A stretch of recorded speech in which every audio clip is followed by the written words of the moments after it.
स्वतंत्रता दिवस के अवसर पर समाजवादी पार्टी के राष्ट्रीय अध्यक्ष अखिलेश यादव ने देश की प्रगति और संविधान की मजबूती का संकल्प लिया।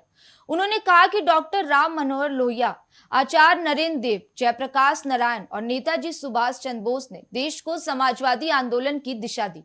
अखिलेश यादव ने कहा कि भारत दुनिया में आगे बढ़े और विकसित राष्ट्र बने, किसान समृद्ध हो तथा हर युवा को रोजगार मिले।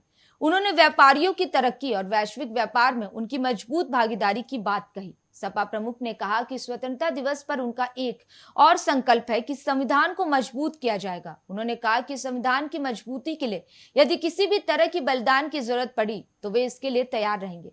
उन्होंने देश की एकता, लोकतंत्र और संवैधानिक मूल्यों की रक्षा पर जोर दिया। डॉक्टर राम मनोहर लोहिया, आचार्य नरेंद्र देव, जयप्रकाश जी और नेताजी, जिन्होंने हमें आपको समाजवादी आंदोलन दिया है, जहां हम 15 अगस्त को देश खुशहाल हो, तरक्की करे, दुनिया में हमारा देश भी आगे बढ़ता हुआ दिखाई दे, विकसित भारत बने, किसान खुशहाल हो, हर नौजवान को नौकरी रोजगार मिले, हमारे व्यापारी भी तरक्की करें और कम से कम दुनिया के व्यापार में अपना स्थान बनाएं।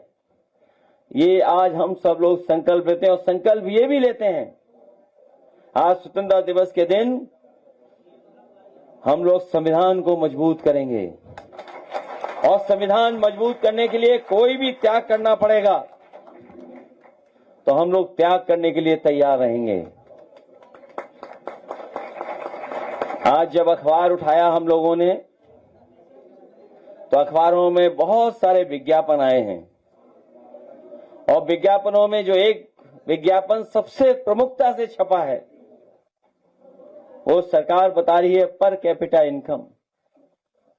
पहले पर कैपिटा इनकम क्या थी और आज पर कैपिटा इनकम क्या है, प्रति व्यक्ति आय पहले क्या थी और आज प्रति व्यक्ति आय क्या है। सरकार बता रही है कि उन्होंने दुगनी तरक्की की है, लेकिन सच्चाई कुछ और है। वहीं हमें पीछे मुड़ के ये भी देखना है कि अगर हम पर कैपिटा इनकम की बात कर रहे हैं, प्रति व्यक्ति आय की बात कर रहे हैं, तो दुनिया में जो खुशहाल देश हैं, तरक्की किए हुए देश हैं, जिनकी अर्थव्यवस्था हमारे आसपास है, हमसे आगे है, वहां पर प्रति व्यक्ति की आय क्या है। अगर हम तुलना करें तो हमारा भारत देश कहीं भी टिकता नहीं, कहीं भी दिखाई नहीं देता है।